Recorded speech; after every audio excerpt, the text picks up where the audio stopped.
Hello guys, welcome to my mini vlog and I am going to buy my ulam for tonight kasi natamad na ako magluto guys. Let's go.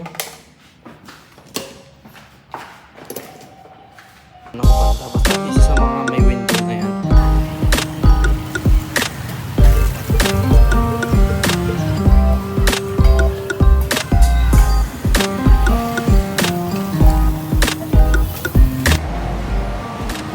And this is how it looks like sa labas ng aking apartment. Doon ako banda. Basta isa sa mga may window na yan. And nga pala, nagbago na nga pala yung aking apartment kasi bago na yung school ko. So I have to move to another apartment. Etong bagong apartment ko ngayon ay hindi malapit tulad dati dun sa school ko na lalakarin ko lang. At nandun ako sa school. Ngayon, hindi siya pwedeng lakarin kasi medyo malayo-layo itong nakuha kong apartment papunta dun sa school namin. Pero good thing, ay meron kaming libreng service. So, may libreng van kami. Sinusundo ako dito every morning. And then, hinahatid din ako pagkatapos ng klase.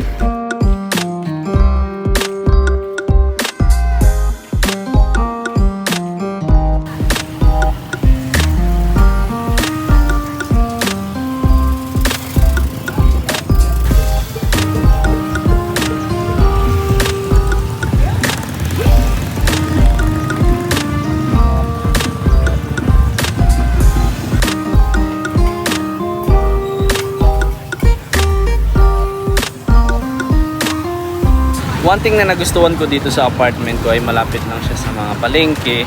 Napaka-convenient kung gusto kong kumain agad-agad na hindi na ako magluluto, okay na dito.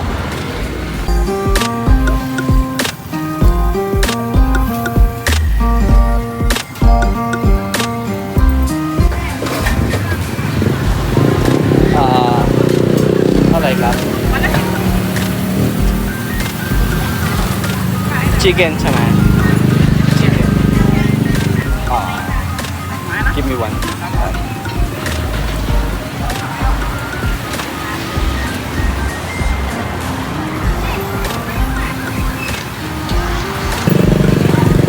Bumili na din akong kanin.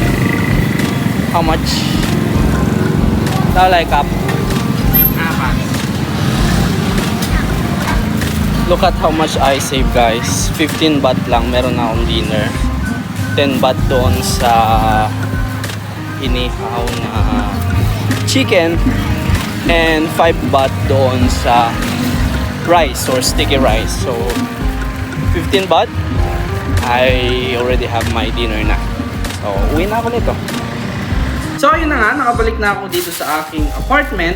And eto na, kakainin ko na siya. And usually ganito yung ginagawa ko.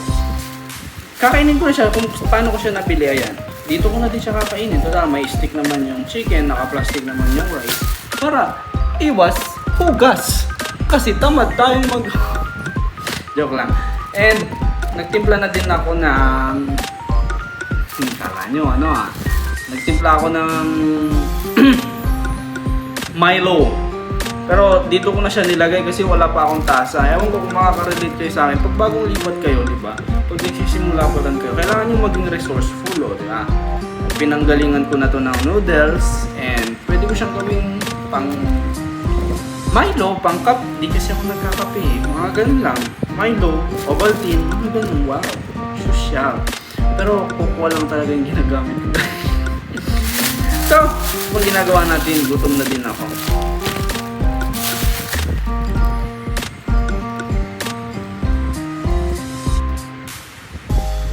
Amen.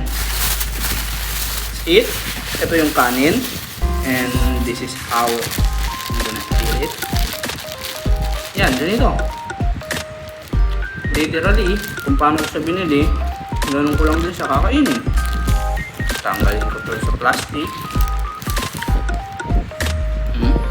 Agad. Oops. And kanin. O, diba? Sa halagang 15 baht. 15 baht siguro sa Philippine money. Magkano ba yun? Mga nasa 22, 20, o mga ganun, 22, 23 peso. Ganun lang siya. Pero, busog na ako dito. Tingnan nyo naman, ang laki na dito. Tapos may rice pa. So, yun lang. Bye-bye. Kakain muna ako.